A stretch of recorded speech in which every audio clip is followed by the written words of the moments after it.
When I'm looking at spirit usually comes in one of three ways. Now, it can come in more than three ways, but it's usually three dominant ways.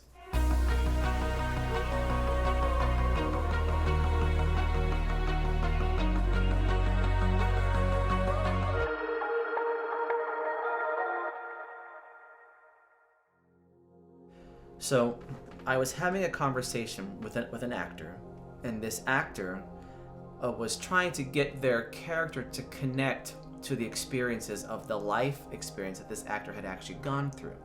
And he was trying to make a parallel to his sister that was written into the show, and then his sister in real life. Now, what he says to me is, oh, I think that this is actually paralleling the relationship with my own sister. Now, that's what his sentence was. But what happens while he says that sentence is I'm listening, right? But intuitively, it's a pause button that happens. It's like time stops for me, and I quickly look into the relationship that's happening with he and his sister, and it happens very, very fast. It's not like eavesdropping, because I couldn't get any information if there wasn't some kind of not only acceptance but permission being given. So it just happens really, really fast, and it happens in the blink of an eye. In fact, by the time he finished his sentence, I had already gotten all of his information. And when I get his information, the sister actually came into the room. And I listened to what he said, but I had also paid attention to her. She not only came into the room, but she had come into the room and showed me what she looked like. She had passed by her own hand. And this was unfortunately a suicide. And the way that she came in tells me a lot of information about the living, because she came in one of these three different ways. And the way that she came in was through trauma. So when they come in, they'll be a very healthy version of themselves, which means that you as a living have done a really good job processing the passing. You've done a really good job processing any past chords that have not felt good. You've done a really good job moving forward. They'll also come in the second way, which is sometimes they'll show me just the outline and the imprint of their body, and within that outline they show me all the things that were wrong, and it looks like a blip in the matrix for me, right? Sometimes it'll be like a line that shows me schizophrenia or depression or undiagnosed this or unresolved trauma, and when I see that form of them come in, that tells me about you.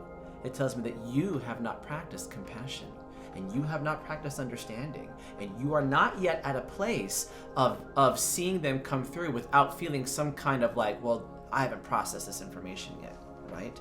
But then there's the third way. And the way that this sister had come in was the third way, and that's through trauma. So the way that she looked was the way that she was found, unfortunately, the way that the body was found. And I could tell that her body was very, very depleted. My assumption is that it would be some kind of drug overdose. And then I quickly look at the way that her body is showing up, and then I look at all the ways that, all the experiences that contributed to how the body was. Then I could say, well, the parents were neglectful, and the parents did this. And so all this information comes in, and then I hit the unpause button, and I'm back in the room with the individual. So I stopped him, and I said, I'm going to stop you for a moment, because we're not going to talk about you being an actor right now. We're going to talk about your sister. And he was kind of shocked, but very open to it. And I explained the way that the sister had come through, because she had come in through trauma. And this actor in front of me breaks down, and he says, I haven't processed any of it. She just passed. And she did. She only passed a few months ago. And he says, in order to get to set today, I had to drive past the grave, and I don't go visit her. And I feel like I need to do that. And quickly, I watched her move herself around and then stand in front of him. And when they do that, when I see them move to the front of your body, it's always pressing information they want to happen right now. So I listened to her, and she gave me instructions. And I said, okay, I'd like to give you some things to think about. And he agreed to it. What she wanted him to do was to go to her graveside. And I've never had an experience where someone has wanted them to go to her graveside, so this was new for me. And she says, I'm asking him to place his hands on the ground in front of my stone. And she said that she would put her hands on top of his, and then she would press his hands into the earth, and in that moment she would find a connection with him. So that's what I expressed to him. I said, these are the instructions that I'm being given by your sister. And then he left, and he left to go take care of this information. Well, a few days later, we're on set again, and he had to do a scene where he was kneeling in front of a graveside. And in the setup, he had to kneel in front of this graveside, and it was supposed to be his wife had passed.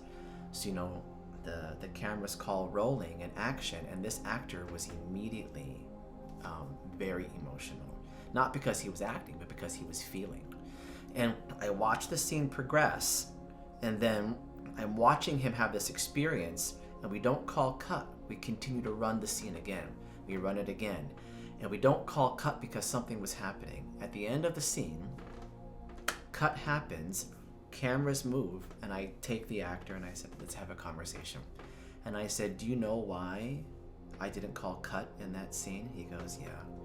And I said, your sister was here, because she was. The sister had moved in.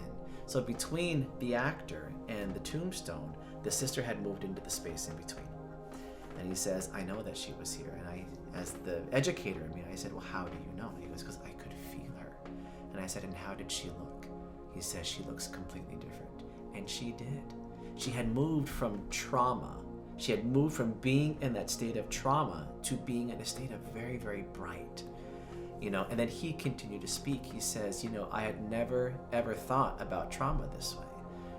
He said, when I think of my sister, I only saw her in the last way that I saw her.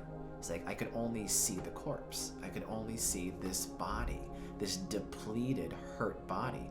And that was the energetic imprint that I couldn't get rid of. He goes, but she's different now. And she was. She was high vibrating. In fact, at the end of that shoot, I had to drive past where the cemetery was. And she is there, and I see this vibrant being there just with extreme gratitude. But the example is, how do spirits come in? And the way that they come in is a direct reflection of how you see the world. Direct reflection. And then to go a step further, we think of hauntings, right? And hauntings is really because if you are a person who's picking up on an energetic imprint, it's because you are actually quite intuitive. You just don't understand that. And if you are seeing an imprint come in that is traumatic, it's because you have unprocessed trauma. If you are seeing a spirit that's coming in that's quite benevolent, it's because you are doing a really good job in expressing that emotion at the time. So if people could understand that hauntings is an opportunity for us to reassess the way that we are handling our own information, it'd blow your mind.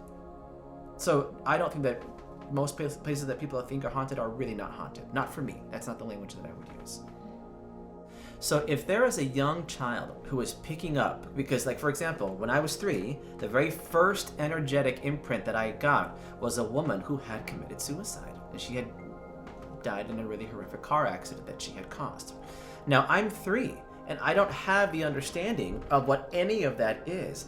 But as an intuitive, I was hyper aware of the energetic imprints around me. So even though I was not processing my own trauma as a human, I was energetically tapping into the trauma that was going on around my vessel. And then if we had a session, we would go even a step further. We would talk about, well, what are the karmic imprints of what you are connected to?